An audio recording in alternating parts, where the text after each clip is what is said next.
समी बेटे माइक बंद कर लो।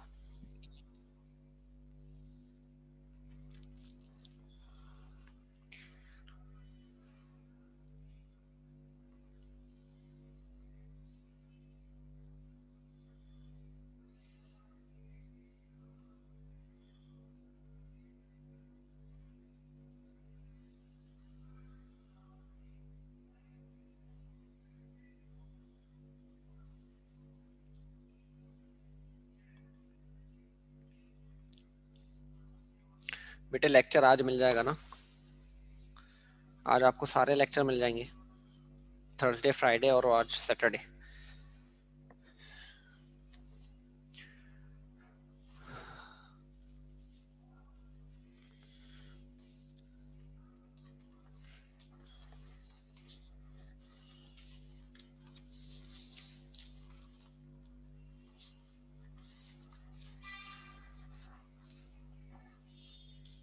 वालेकुम अस्सलाम।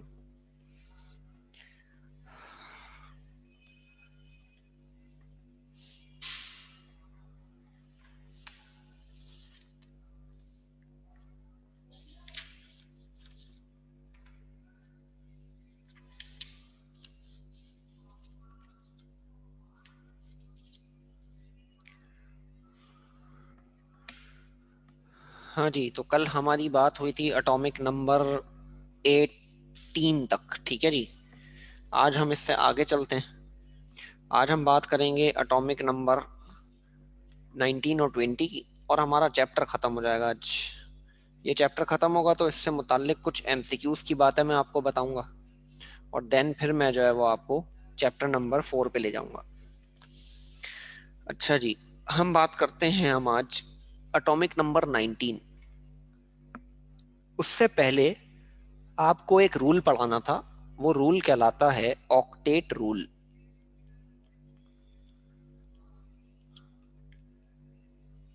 ठीक है जी, क्या कहलाता है? ऑक्टेट रूल कहलाता है। ऑक्टेट रूल है क्या? ऑक्टेट रूल क्या है? हम ऑक्टेट रूल की बात करते हैं भाई आज। अस्सलाम वालेकुम सर। वालेकुम अस्सलाम। माइक बंद कर लो ना। सर सलाम कर रहा था। सलाम मैसेज पे भी कर सकते हैं। सर कौन लिखे इतना लंबा? अच्छा ठीक है भाई, माजरत। अच्छा जी, तो ऑक्टेट रूल हमारा वो क्या है? ऑक्ट का मतलब होता है 8। ठीक है भाई, ऑक्ट का मतलब क्या होता है? 8। ऑक्ट 8 कैसे याद रहेगा? ऑक्टोपस से याद रखो। ऑक्टोपस को ऑक्टोपस क्यों कहते हैं? क्योंकि उसकी 8 टांगे होती हैं। ऑक्टोपस को ऑक्टोपस क्यों कहते हैं? क्योंकि उसकी भाई 8 टांगे हैं। ठीक है जी। तो ऑक्टोपस से याद रखोगे 8 ऑक्ट। जी जी बेटे, मैं सब भेज दूंगा, टेंशन नहीं लें आप। तो ऑक्टोपस से याद रखा आपने ऑक्ट। ऑक्टेट जो है वो हमारे पास कहलाता है क्या? 8 को। ऑक्टेट रूल किसे कहते हैं? ऑक्टेट रूल कहते हैं कि कंपाउंड्स जिनके वैलेंस शेल में 8 इलेक्ट्रॉन आ जाएं, वो कंपाउंड जिनके वैलेंस शेल, आखिरी शेल में 8 इलेक्ट्रॉन आ जाएं। 2 मिनट रुकिएगा भाई, ये जरा।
हाँ जी, एक ऐलान हो रहा था मस्जिद में, इस वजह से मैंने जो है वो म्यूट कर दिया, क्योंकि उससे बहुत ज्यादा फिर आवाज गूंजती। तो ऑक्टेट रूल कहते हैं जो 8 इलेक्ट्रॉन रखे हैं अपने आउटर मोस्ट शेल में, और जो 2 इलेक्ट्रॉन रखते हैं अपने आउटर मोस्ट शेल में उसको डपलेट रूल कहते हैं। डपलेट रूल कहते हैं having 2 electron in outer most shell. ठीक है भाई। और ऑक्टेट रूल कहते हैं having 8 electron in outer most shell. यानी अगर किसी के आउटर मोस्ट शेल में 8 इलेक्ट्रॉन हो तो वो बस 8 लेता है, उसके बाद नया शेल शुरू हो जाता है। जैसे हमारे पास, हम बात करते हैं आर्गॉन, इसकी आर्गॉन के पास शेल्स बनाते हैं। रुको, शेल शेल शेल, ये रहा, इसको कॉपी कर लेते हैं।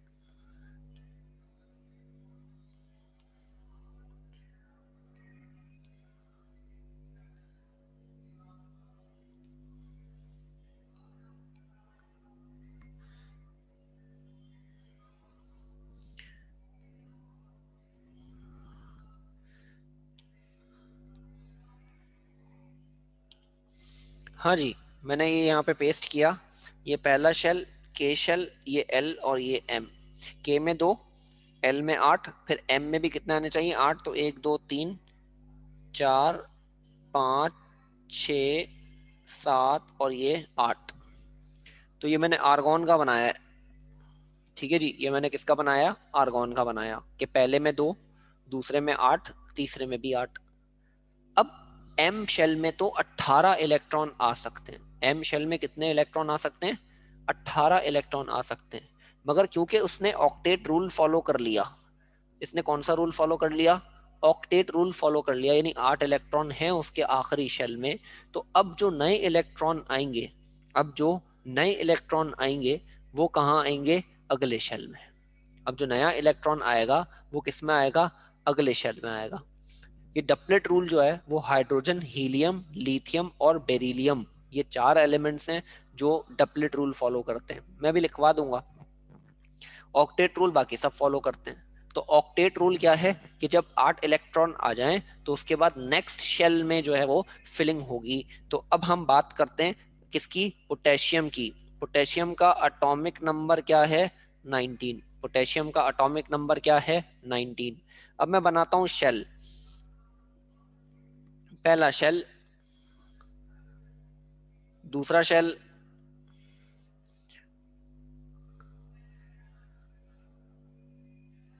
तीसरा शेल, चौथा शेल। ठीक है भाई। अब मैंने चौथा शेल बनाया क्यों? बात को जरा समझते हैं। मैं अगले एक नए कलर से इलेक्ट्रॉन की फिलिंग करता हूं। के में, पोटेशियम में 19 इलेक्ट्रॉन है, के में 2 आ गए। ठीक है जी, के में 2 ही आ सकते थे, 2 इलेक्ट्रॉन आ गए। फिर एल आया। एल में कितना आएंगे? 1 2 3 4 5 6 7 और 8। ठीक है भाई। तो के में कितने आ गए? 2। एल में कितने आ गए? 8। अब एम में फिलिंग होगी।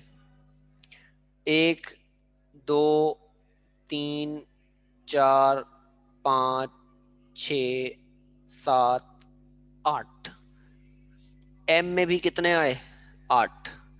अब मैं आपको यहाँ एक चीज जो सिखानी है वो बताने जा रहा हूँ कि एम में हमने बात पढ़ी कि एम में इलेक्ट्रॉन कितने आ सकते हैं। ये देखो एम, ये रहा। एम में इलेक्ट्रॉन कितने आ सकते हैं? 18। मगर 18 यानी नवा इलेक्ट्रॉन एम में नहीं आता।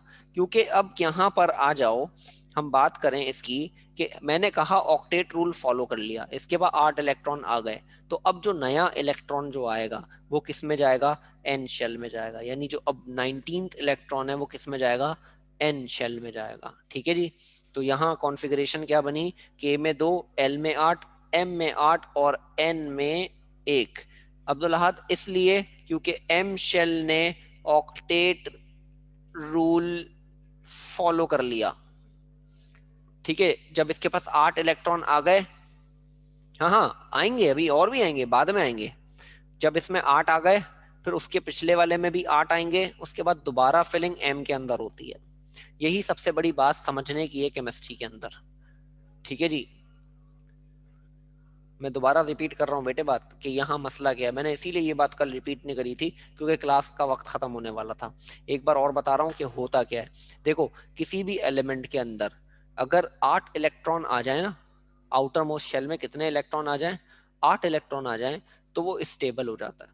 वो क्या हो जाता है, स्टेबल हो जाता है। अब इसके एम में 8 आ गए। अब हम ये सोच रहे थे कि नवा इलेक्ट्रॉन भी कहाँ आएगा, एम के अंदर आएगा। क्यों, क्योंकि एम में तो 18 इलेक्ट्रॉन आ सकते हैं।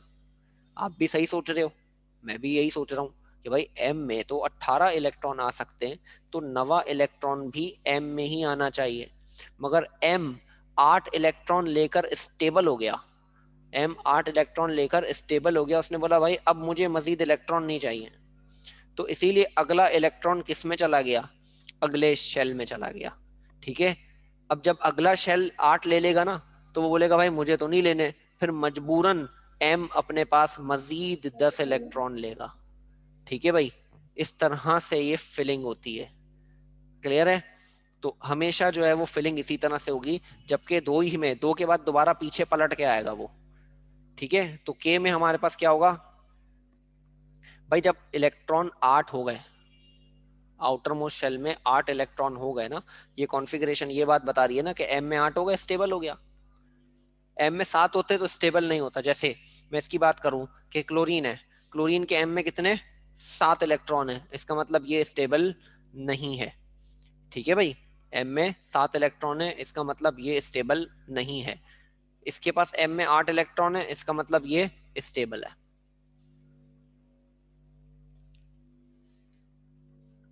हाँ 18 आएंगे बिलावल साहब, 18 भी आएंगे इसमें, ऐसा नहीं है कि 18 नहीं आएंगे। बट 18 आने की कुछ और कंडीशन है। वो कंडीशन जो है ना, वो किसने बताई थी, वो एक अगला साइंटिस्ट आया था जो हमारे उसमें मौजूद नहीं है बुक में ना। तो वो फर्स्ट ईयर में इंशाल्लाह उसको डिस्कस करेंगे कि फिलिंग होती कैसे।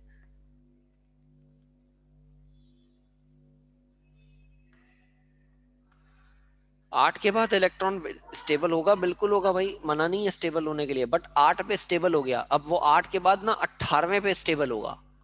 9वें 10वें 11वें 12वें पे स्टेबल नहीं होगा, फिर वो 18वें पे जाके स्टेबल होगा।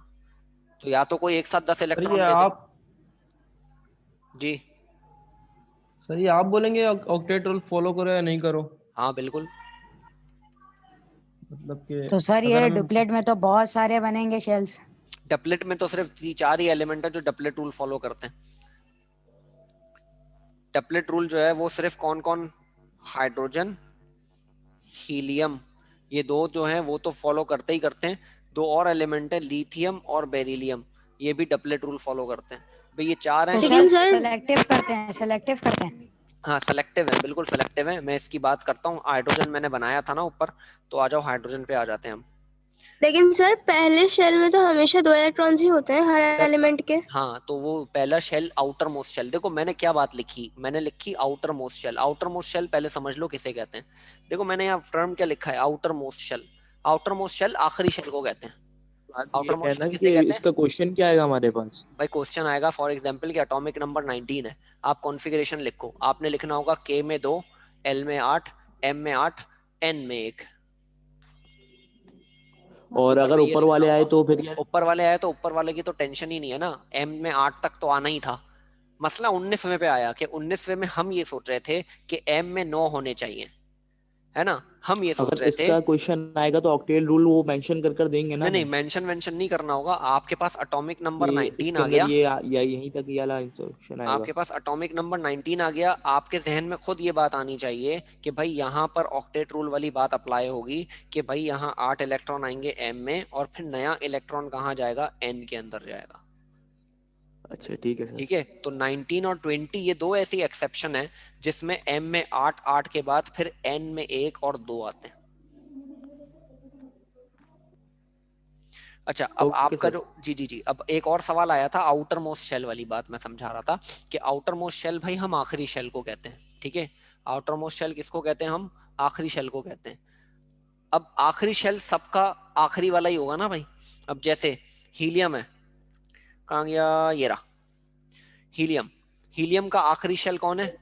यही है, पहला वाला ही है, क्योंकि यही एक शेल है, तो ये इसका आउटर मोस्ट शेल हो गया। अब इसके आउटर मोस्ट शेल में कितने इलेक्ट्रॉन है? 2। तो ये कौन सा रूल फॉलो कर रहा है? डपलेट रूल फॉलो कर रहा है। ठीक है भाई, कौन सा रूल फॉलो कर रहा है ये? डपलेट रूल फॉलो कर रहा है। हाँ जी, बिल्कुल ऐसा ही है कि वो डपलेट रूल 2 पे फॉलो करेगा। अब मुझे लगता है थोड़ी बात और समझ आ गई होगी। मैं अगले वाले पे दोबारा मैं आपको जो है ना समझाता हूँ कि अगर हमारे पास एटॉमिक नंबर 20 है,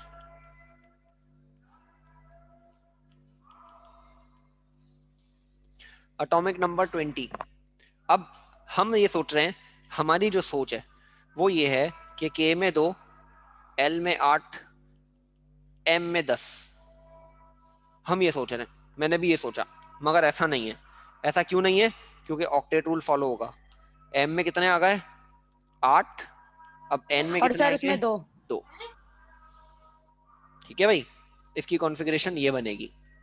ऊपर वाले की कॉन्फ़िगरेशन ये बनी, K में 2, L में 8, M में 8 और N में 1। तो इसकी कॉन्फ़िगरेशन लिखेंगे 2,8,8,1। ठीक है, इसकी कॉन्फ़िगरेशन क्या हो जाएगी? 2,8,8,2। सही है भाई, ये 2 यस सर। एक्सेप्शन थी। सर जब M में 8 हो जाएंगे तो अगले जो भी एक्स्ट्रा होंगे वो N में चले जाएंगे। जी, N में चले जाएंगे। बट हमारी किताब में 21 तक है, सॉरी 20 तक है, फिर 21 पे कहानी चेंज हो जाती है। तो हमारे कोर्स में इसीलिए 20 तक है, 21 नहीं है। सर ये तो इजी है सर। इजी है। यस सर, इजी है। नहीं बेटे, ये गलत नहीं है ना। बच्चों वाले मसला हैं सारा सर, ये है बच्चों वाले। कि ये गलत इसलिए नहीं है क्योंकि हमने अभी आगे की बात नहीं पढ़ी। जब आप फर्स्ट ईयर की बात आगे जाके पढ़ोगे ना तो ये और चीज क्लियर हो जाएगी, क्योंकि हम अभी सिर्फ ऑर्बिट्स की बात कर रहे हैं। ऑर्बिट के अंदर ऑर्बिटल्स भी होते हैं, ऑर्बिट के अंदर मजीद ऑर्बिटल्स मौजूद होते हैं। फिर वो ऑर्बिटल्स में डिस्ट्रीब्यूशन की वजह से इलेक्ट्रॉन की फिलिंग चेंज हो जाती है। तो अब हम क्या कर सकते कि 9th में उन्हें ये बात या तो रखनी नहीं चाहिए थी, और अगर रखनी चाहिए थी तो आगे की बात भी बतानी चाहिए थी उन्हें। मगर खैर, अब क्या कर सकते हैं, इतनी सी बात है तो मैंने इसीलिए इतनी डिटेल में आपको लेके गया ताकि आपके बात समझ आ जाए। तो सर इसके अलावा और भी डिटेल्ड है? भाई बहुत डिटेल है, भाई बहुत डिटेल है। मैंने बहुत बहुत छोटी छोटी तो सर बातों को कई समझाया। इसके अलावा भी मतलब और इसके अलावा इसके भी अंदर? बहुत है। जब मैं वो पढ़ाना शुरू करूंगा ना बेटे, तो फिर वो ये है कि 4-5 क्लासें चली जाएंगी। इसलिए जो है वो मैं पूरी बात नहीं बता रहा, हम टॉपिक से रिलेटेड बात बता रहे हैं। ठीक है, मतलब वो पेपर में नहीं आएगा ना डिटेल? नहीं वो डिटेल पेपर सर में नहीं आएगी। डिटेल पेपर सेकंड में ईयर। तो सिर्फ आएगा तो सर एटॉमिक मत नंबर बताए ना 19। सर जो है इतना आएगा ना सर, बस इतना तक हाँ तो जी, आएगा ना। बिल्कुल यहाँ तक तो आएगा। बस सही है सर, समी, ये जो ये तुम तो बात सर कह सर रहे फर्स्ट हो, पूरी टाइम। बात बतानी चाहिए। समी बेटे आप जो बात कह रहे हो कि इसको कौन सा रूल फॉलो होगा, तो ये रूल तो कोई फॉलो नहीं होगा, क्योंकि उसके पास आउटर मोस्ट शेल में एक इलेक्ट्रॉन है। ठीक है, फिर 2 वाला डुप्लेट हो गया, है ना। अब 2 में अब आगे जब जाएंगे ना तो थोड़ी और बातें आएंगी। जब हम आगे चैप्टर आएगा हमारा, चैप्टर नंबर 6 बॉन्डिंग का है ना, केमिकल बॉन्डिंग, उसमें ये बातें क्लियर होंगी कि ये इलेक्ट्रॉन लेगा, इलेक्ट्रॉन देगा, फिर स्टेबल होगा। ठीक है, अभी हमने सिर्फ कॉन्फ़िगरेशन लिखनी है बस, और रूल 2 ही अप्लाई होते हैं, ऑक्टेट और डपलेट। तो चैप्टर नंबर 6 में जाके ये बात आएगी हमारी कि ये कौन सी है। अच्छा, ये हो गई बात हमारी। अब हम आते हैं कि इलेक्ट्रॉन के ऊपर चार्ज, ये कुछ बातें एमसीक्यूज के लिए मैं यहाँ लिख रहा हूँ। एमसीक्यूज के लिए मैं कुछ बातें लिख रहा हूँ। चैप्टर 5 है केमिकल बॉन्डिंग। हाँ जी, चैप्टर 5 है। अरे हमें चैप्टर 6 रजिस्टर में स्टेट्स ऑफ उतारनी है। मैटर है। हाँ, लिख लेना अपने पास एमसीक्यूज के मुतालिक बातें, क्योंकि पेपर में वो आ जाती है ना कि भाई इलेक्ट्रॉन पे चार्ज क्या होता है, इलेक्ट्रॉन पे मास क्या होता है, इलेक्ट्रॉन का चार्ज टू मास रेशो क्या है, प्रोटॉन का मास कितना होता है, ठीक है, कौन हैवी है कौन। तो ये सारी बातों को हम जरा अभी डिस्कस कर लेते हैं ताकि ये चैप्टर हमारा मुकम्मल हो जाए। तो मैं स्टार्ट लेता हूँ इलेक्ट्रॉन से ना। मास ऑफ इलेक्ट्रॉन कितना है? मास ऑफ इलेक्ट्रॉन है 9.11 इंटू 10 की पावर -31 kg। ठीक है जी। न्यूट्रॉन हैवी होता है, neutron is the heaviest molecule ना। ठीक है जी। मास ऑफ इलेक्ट्रॉन कितना है 9.11 इंटू 10⁻⁻31 kg। अच्छा अगर मैं ऐसे ग्राम में करूंगा तो कितना होगा 9.11 सर इंटू -3 10⁻28 ग्राम। सर -3 -3 31 में से -3 कर देंगे ना। हाँ 31 में -3 कर देंगे तो 28 हो गया ना।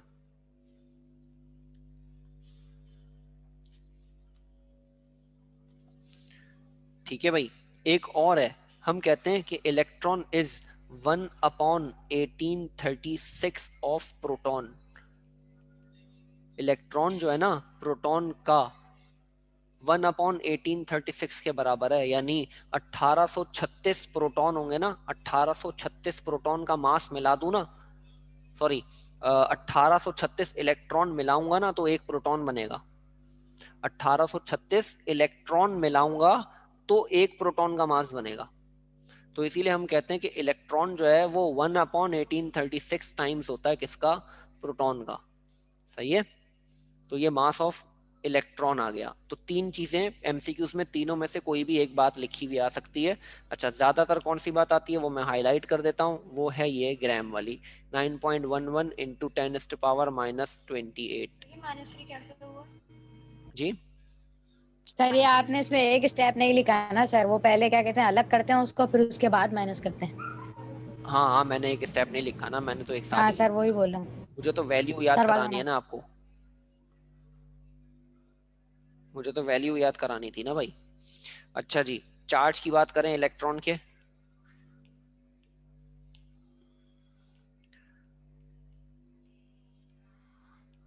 इलेक्ट्रॉन पे चार्ज क्या होता है, नेगेटिव। ठीक है, उस नेगेटिव वैल्यू यानी उसकी कितनी वैल्यू होती है, यानी एक यूनिट होता है कूलम्स। तो कूलम्स में हमारे पास कितना है 1.1.67। सर ये एमसीक्यूज का ही चल रहा है ना अभी भी। हाँ एमसीक्यूज का ही चल रहा है यार, तुम लोग क्यों टेंशन लेते हो इतनी, यार तुम लोग क्यों इतनी टेंशन लेते हो। चार्ज ऑन इलेक्ट्रॉन कितना है 1.602 इंटू 10⁻⁻19 कूलम।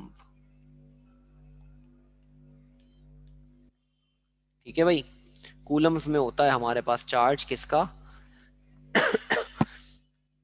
इलेक्ट्रॉन का। और अगर ESU में बात करूं, एक ESU भी यूनिट होता है, उसमें होता है 4.8 इंटू 10⁻⁻10 ESU। ESU का फुल फॉर्म है इलेक्ट्रोस्टैटिक यूनिट। ठीक है भाई, ESU का फुल फॉर्म होता है इलेक्ट्रोस्टैटिक यूनिट।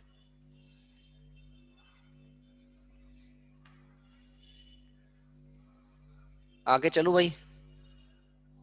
सर ये कूलम जो है चार्ज का यूनिट है। हाँ चार्ज का यूनिट है, ये दोनों चार्ज का यूनिट है, ये यूनिट है चार्ज का, ये भी यूनिट है चार्ज का, ESU और कूलम। ठीक है जी, प्रोटॉन पे आता हूं मैं।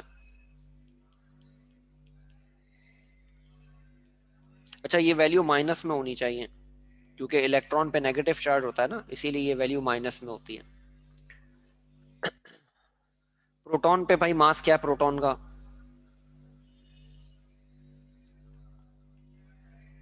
प्रोटॉन का मास होता है 1.67 इंटू 10⁻⁻27 kg, या हम कह दें 1.67 इंटू 10⁻⁻24 ग्राम।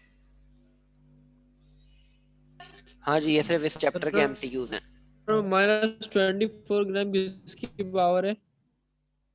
-24 क्या है?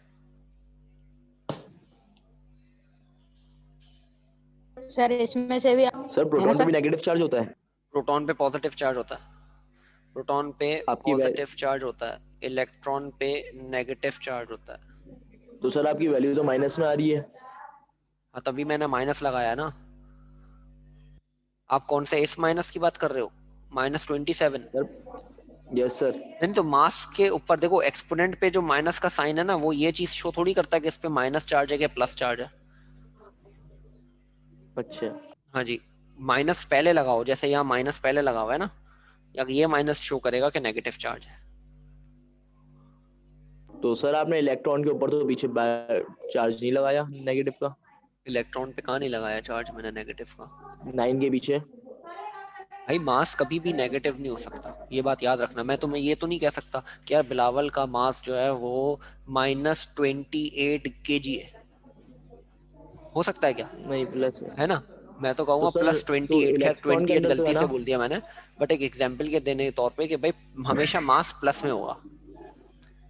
तो सर चेंज इन इलेक्ट्रॉन जो आपने 0 के 1 के पीछे माइनस लगाया, यहाँ पे क्यों लगाया है फिर? यहाँ इसलिए लगाया कि ये चार्ज की वैल्यू, चार्ज तो मैं पॉजिटिव नेगेटिव हो सकता है मगर मास पॉजिटिव नेगेटिव नहीं हो सकता। तो ये भी चार्ज तो मास ही है ना, नहीं नहीं, कहाँ मास है? ये चार्ज है। ये चार्ज है, देखो मैं हाईलाइट जो कर रहा हूँ ना, ये चार्ज है, ये चार्ज है, अच्छा ये चार्ज है, ये चार्ज ठीक है। है सर। नीचे वाला तो मास है, और ओके मास की पावर माइनस में हो सकती है। इसका ठीक है मतलब सर। क्या होता है, यानी अगर मैं इस वैल्यू को खोल के लिखना शुरू करूंगा ना बेटे, ये जैसे मैं इस वैल्यू को खोलूं तो ये वैल्यू ऐसे बनेगी 0.1 2 3 4 5 6 7 8 9 10 11 12 13 14 15 16 17 18 अरे सर समझ आ गया, रुक जाए। खोला सर, क्यों खोला? नहीं खोले, बंद कर। सर नहीं खोले सर, 6 7। बंद कर दें सर, बंद कर दें। ये वैल्यू है बेटे, ठीक है, ये ऊपर -27 का ये ठीक है, मतलब अब है, पूरा सर समझ आ गया। माजरत। ठीक है। सर भाई माजर बिलावल हल्के में आ जाओ, क्या कर रहे हो? ठीक है भाई, ये माइक बंद करो। आपने 10 क्यों लिखा है? कहाँ 10 लिखा? सर ये 1.67 मल्टीप्लाई 10 की और -24, ये सर किसकी है, किसका ये मास है ये? प्रोटॉन का मास है ना भाई, यहाँ हेडिंग में लिखा है ना मैंने, मास ऑफ प्रोटॉन। सर वो तो फिर -27 भी ऐसे।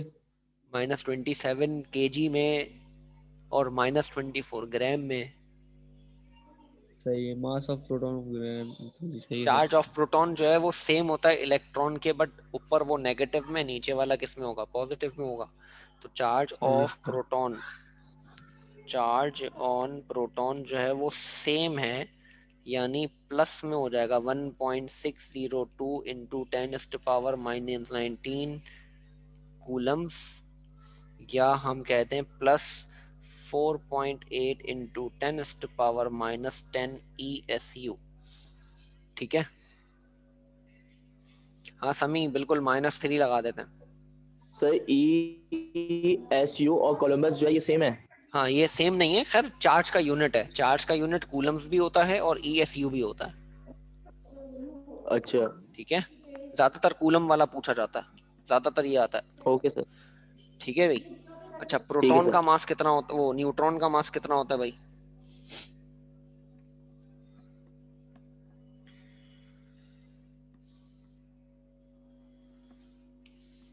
Neutron is little bit heavier than proton, proton से थोड़ा सा हैवी होता है न्यूट्रॉन। 28। ठीक है जी। न्यूट्रॉन का अगर हम करें तो मास ऑफ न्यूट्रॉन अगर हम करें तो मास ऑफ न्यूट्रॉन है 1.76 इंटू 10⁻⁻27 kg, या 1.76 इंटू 10⁻⁻24 ग्राम। हाँ भाई, चार्ज क्या होगा न्यूट्रॉन का? Sir negative. Neutral neutral. Neutral होगा न्यूट्रल। बेटे, न्यूट्रल होगा, ठीक है, हाँ न्यूट्रल न्यूट्रल होगा, ठीक है, न्यूट्रल चार्ज। और चार्ज क्या होगा? सर मैंने न्यूट्रॉन। देखे सही बताया सर। हाँ जी, सर मैंने भी सही न्यूट्रॉन, बताया। हाँ जी बिल्कुल, सबने सही बताया है।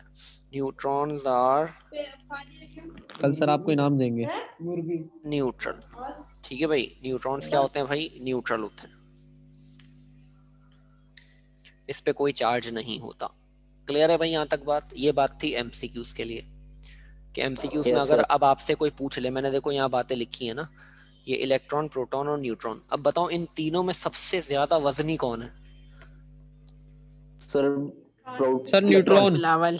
न्यूट्रॉन। न्यूट्रॉन। ठीक है, न्यूट्रॉन सर सबसे न्यूट्रॉन, ज्यादा। सर सही बोला था मैंने, सर हाँ अवार्ड तो जी, दें। न्यूट्रॉन जो है वो सबसे ज्यादा, बिलावल आपका हुआ, ठीक है, न्यूट्रॉन सबसे ज्यादा भारी कौन है भाई? न्यूट्रॉन। ठीक है, तो पेपर में आता है एमसीक्यूज के हमारे पास कि which particle is heavier than other, सबसे ज्यादा हैवी पार्टिकल कौन सा है? तो आप क्या कहोगे भाई? न्यूट्रॉन।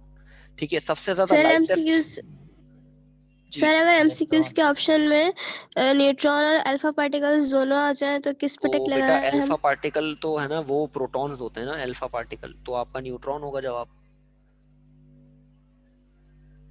ठीक है, सर हमारे स्कूल के सर बोल रहे थे अल्फा पार्टिकल ज्यादा हैवी होते हैं। अल्फा पार्टिकल से ही तो प्रोटॉन का पता चला था। तो फिर अगर ऐसा हो जाए तो तो हम सर इलेक्ट्रॉन भी लगाएं हैवी या तो उस पे ज्यादा लगाएं? वो है ना अल्फा पार्टिकल्स। अल्फा पार्टिकल का मास कितना है, 2 और 4। अगर मैं एएमयू में देखूं तो हाँ बिल्कुल है। एक और चीज लिखो ना, आ जाओ, एक चीज और लिखवाता हूँ मैं आप लोगों को ताकि आपको कंपैरिजन। अल्फा पार्टिकल बिल्कुल हैवी होना चाहिए, सही कह रहे हैं वो। इसका मास होता है 0.0055 एएमयू। एक चीज ये भी लिख लो भाई, मैं ये ब्लू कलर से हाईलाइट कर दूंगा ताकि नजर आ जाए कि हाँ ये दोबारा ये बात भी लिखनी है। सर अभी तो आप कह रहे थे इलेक्ट्रॉन सबसे भारी मॉलिक्यूल है। अबे कहाँ इलेक्ट्रॉन, इलेक्ट्रॉन का तो मैंने बोला ही नहीं। नहीं बोला? नहीं, सबसे पहले ही नहीं बोला था आपने? न्यूट्रॉन का बोला था। न्यूट्रॉन का बोला था नहीं सर मैंने, नहीं बोला। न्यूट्रॉन का बोला था मैंने, बट अल्फा पार्टिकल बिल्कुल आप लोग सही कह रहे हैं, अल्फा पार्टिकल ज्यादा भारी होगा। इसलिए वजह ही लिख रहा हूँ मैं यहाँ पर कि एक देखो मैंने जो ब्लू से हाईलाइट किया ये बात लिखो अपने पास, और 1.008 AMU, और न्यूट्रॉन का होता है 1.009 AMU। ठीक है, ये मैं हाईलाइट कर रहा हूँ, ये बात अभी लिख लो। और मैं ये बात प्रूफ भी करता हूँ कि हीलियम क्यों ज्यादा भारी है। हीलियम जो होता है उसका जो मास है वो है 4.00 AMU। इसीलिए हीलियम ज्यादा भारी हुआ ना, क्योंकि AMU में हीलियम का मास 4 है और हमारे इलेक्ट्रॉन सॉरी प्रोटॉन और न्यूट्रॉन का मास देखो कितना है, 1.009 और 1.008। ठीक है जी, गलती हो गई मुझसे, यहाँ से मेरे जहन से निकल गई बात। Helium is more heavier than neutron, और न्यूट्रॉन इलेक्ट्रॉन प्रोटॉन में अगर वो पूछ ले तो न्यूट्रॉन ज्यादा हैवी है। ठीक है,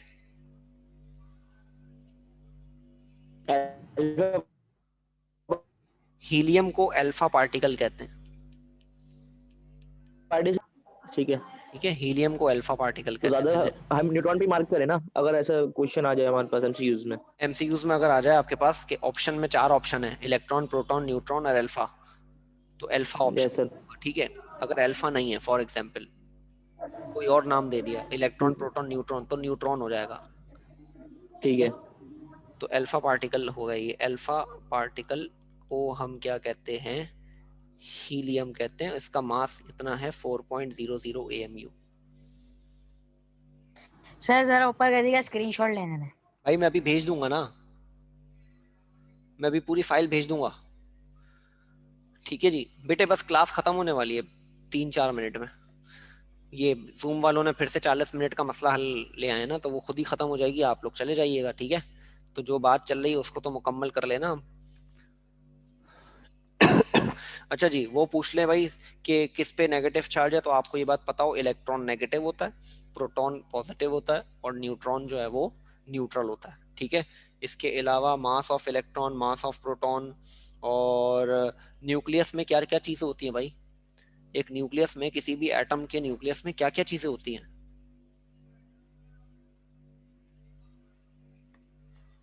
सर बहुत कुछ होता है। सर प्रोटॉन होता है। एक एटम के प्रोटॉन और न्यूक्लियस न्यूट्रॉन के होता है। अंदर 2 चीजें होती हैं, प्रोटॉन और प्रोटॉन न्यूट्रॉन। और न्यूट्रॉन, प्रोटॉन और प्रोटॉन न्यूट्रॉन और होते हैं। न्यूट्रॉन होते हैं। ठीक है जी, तो सर ये मैंने बात बोला भी, है सर, देखें हाँ जी ये ये बिलावल बात ने भी रिपीट है किया मेरा इसके सुन लिए। के सर। हाँ जी बिल्कुल अबे भाई बिल्कुल। जाओ। हाँ ठीक है यार, आप सब जीत गए यार। ठीक है, तो ले ले भाई, ले ले भाई। न्यूक्लियस कंटेन, न्यूक्लियस में क्या क्या होते हैं भाई, प्रोटॉन एंड न्यूट्रॉन। न्यूक्लियस के ही उसको हम क्या कहते हैं, एटॉमिक मास, मास नंबर, या न्यूक्लियॉन नंबर भी कहते हैं। ठीक है, सर एटॉमिक मास और मास नंबर एक नहीं होते ना? एक ही होते हैं ना। सर लेकिन जो मास नंबर है तो वो आइसोटोप्स का एवरेज मास होता है ना? मास नंबर जो है ना वो आइसोटोप्स, यानी एटॉमिक मास भी तो आइसोटोप से ही तो निकाला गया ना। Sir mass number, atomic mass और फॉर्मूला मास जो है, ये तीनों चीजें नहीं सेम होती है नहीं, ना? फॉर्मूला मास और मॉलिक्यूलर मास एक ही बात होती है। मॉलिक्यूलर मास और हाँ। फॉर्मूला मास अलग अलग, वो एक चीज है, क्योंकि सारे कंपाउंड्स का और फॉर्मूला होता है। एटॉमिक और मास एक ही है। एटॉमिक मास, मास नंबर और लेकिन न्यूक्लियॉन नंबर बेटे आपकी बात बिल्कुल ठीक है कि मास नंबर हमारे आइसोटोप के एवरेज से निकलता है, ठीक है, और हर आइसोटोप का एटॉमिक मास अलग अलग होता है, मगर हम लोग एक जनरली कन्वेंशन इस्तेमाल करते हैं। कन्वेंशन में ये होता है कि मास नंबर ही हमारा क्या है, एटॉमिक नंबर है या न्यूक्लियॉन नंबर है, ठीक है। यानी आप ये कह लें कि एटॉमिक मास और न्यूक्लियॉन नंबर तो एक है, mass number average of isotopes होता है। मैं ये बात लिख देता हूँ, ठीक है। मास नंबर क्या है, एवरेज ऑफ आइसोटोप्स, ठीक है बेटे। तो ठीक है, यहां तक हम बात खत्म कर देते हैं, आज हमारा ये चैप्टर मुकम्मल हो गया आज, सही है। हम बात करेंगे अब अगले चैप्टर की जुमेरात को। अगला हमारा चैप्टर है पीरियोडिक क्लासिफिकेशन, ठीक है, periodicity of sir element recorded के। लेक्चर कहाँ मिलेगा? रिकॉर्डेड लेक्चर इंशाल्लाह आपको आज फेसबुक पे मिलेगा। सर आपने आप लिख यूट्यूब दे- का चैनल नहीं बनाया? मेरा यूट्यूब का चैनल नहीं है, वो मैं जो है वो इनको दे दूंगा, ये लोग खुद ही अपलोड कर देंगे अपने शाहजी के चैनल पे, ठीक है। ठीक है सर। ठीक है सर, अल्लाह तो हाफिज। इंशाल्लाह यहाँ खत्म करते हैं। मैं ये अल्लाह लेक्चर हाफिज अभी सर। आप लोगों को फौरन भेज रहा हूँ ग्रुप पे, आप लोग जो है वो अपने पास सर मैंने जिसके पास कॉपी स्क्रीनशॉट ना ले हो लिया सर। वो कॉपी कर लिएगा, ठीक है भाई। तो क्लास को ठीक है खत्म सर, मैं करते अल्लाह कॉपी हैं, कर लूंगा, आप इंशाल्लाह मेरे को अगले भेज देगा, मैं जुमेरात को कॉपी कर मिलेंगे, लूंगा। ठीक है। चलें, अल्लाह हाफिज। अल्लाह हाफिज सर। अल्लाह हाफिज।